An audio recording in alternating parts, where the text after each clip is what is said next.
මගේ එක්සෙල් එකේ මේම කරන්න පුළුවන්. ඔයාගේ ෆිල් හැන්ඩල් එකටත් මේ වගේ පවර් එකක් තියෙනවද? නැත්තම් මං කියලා දෙන්නම්.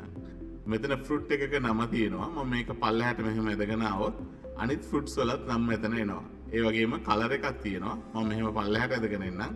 අනිත් කලර් වල නමුත් මෙතනට එනවා. ඉතින් මේක කොහොමද කරන්න කියලා බලමු. මේක හරි සරලයි. ඔයගලන්ට කරන්න තියෙන්නේ ෆයිල් එකට ගිහිල්ලා options කියන එක ක්ලික් කරන්න. ඊට පස්සේ මෙහෙම Excel options කියන මෙනු එකක් එනවා. මෙතන කරන්න තියෙන්නේ advance එකට ගිහිල්ලා advance එක අන්තිම වෙනකන් යන්න ස්ක්‍රෝල් කරගෙන මෙතන තියෙනවා edit custom list කියන option එකක්. මේක ක්ලික් කරන්න. ක්ලික් කළොත් මේ වගේ custom list කියන මෙනු එකක් එනවා. මෙතන කරන්න තියෙන්නේ මම ගොඩාක් මේ වගේ එක්ස්ට්‍රා මෙනු අයිටම්ස් හදලා තියෙනවා. ඔයගොල්ලන්ගේ මෙහෙම නැතුව ඇති.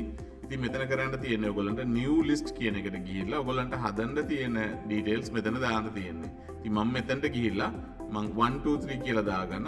එකේ ඉඳලා 10 වෙනකම් මම ටෙක්ස්ට් වලින් දාගන්න. මෙහෙම Excel එකේ නැහැ. දාලා මම add කියලා දෙන්න. මේ දැන් add වෙලා තියෙන්නේ මේ බලන්න මෙතනින්. මම okay කරගන්න. okay කරගෙන අනිත් menu එකේ එන අනිත් results එකත් okay කරගන්න. කරගෙන මම දැන් පල්ලෙහාට ගිහිල්ලා මෙතන 1 කියලා type කරන්න.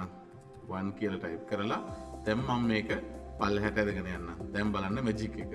ඉතින් ඔයගොල්ලෝ try කරලා බලන්න.